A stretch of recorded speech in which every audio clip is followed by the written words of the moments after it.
పెళ్ళైనా పండగైనా వేడుక ఏదైనా పట్టుచీరల ప్రత్యేక వేదిక వారాహి సిల్క్స్.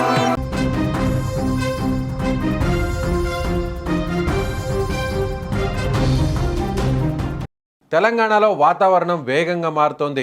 బంగాళాఖాతంలో అల్పపీడనం ఏర్పడిందని హైదరాబాద్ వాతావరణ కేంద్రం అధికారులు వెల్లడించారు. ఇది రాబోయే 2 రోజుల్లో మరింత బలపడి తీవ్ర అల్పపీడనంగా మారే అవకాశం ఉందని వాతావరణ నిపుణులు అంచనా వేస్తున్నారు. దీని ప్రభావంతో తెలంగాణ వ్యాప్తంగా రానున్న రోజుల్లో విస్తారంగా భారీ వర్షాలు కురిసే అవకాశం ఉందని పేర్కొన్నారు. ముఖ్యంగా ఉమ్మడి ఆదిలాబాద్, నిజామాబాద్, జగిత్యాల, పెద్దపల్లి జిల్లాల్లో భారీ నుంచి అతి భారీ వర్షాలు కురిసే ఛాన్స్ ఉందని వాతావరణ శాఖ హెచ్చరించింది. రానున్న కొన్ని గంటల్లో ఆదిలాబాద్, ఆసిఫాబాద్, నిర్మల్, మంచిర్యాల, సిరిసిల్ల, కరీంనగర్, పెద్దపల్లి, భూపాలపల్లి, హన్మకొండ జిల్లాల్లో మోస్తరు నుంచి భారీ వర్షాలు కురిసే అవకాశం ఉందన్నారు. అదే సమయంలో రంగారెడ్డి, యాదాద్రి, భువనగిరి, నల్గొండ, సూర్యాపేట, ఖమ్మం జిల్లాల్లో తేలికపాటి వర్షాలు కురిసే వీలుందని చెప్పారు.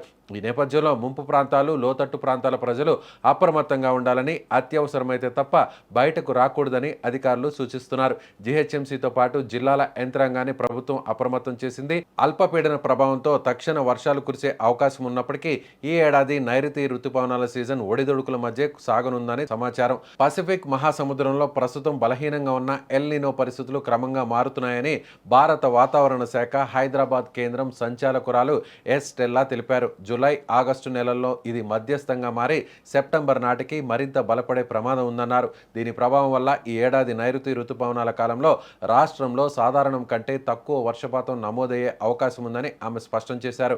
గత ఏడాది జూన్ నెలలో తెలంగాణలో సాధారణం కంటే అంటే 25% తక్కువ వర్షపాతం నమోదు కాగా ఈ ఏడాది జూన్ ముగిసే సమయానికి 15% లోటు నమోదైందని చెప్పారు. అయితే ఈ లోటు అన్ని జిల్లాల్లో ఒకేలా లేదని అన్నారు.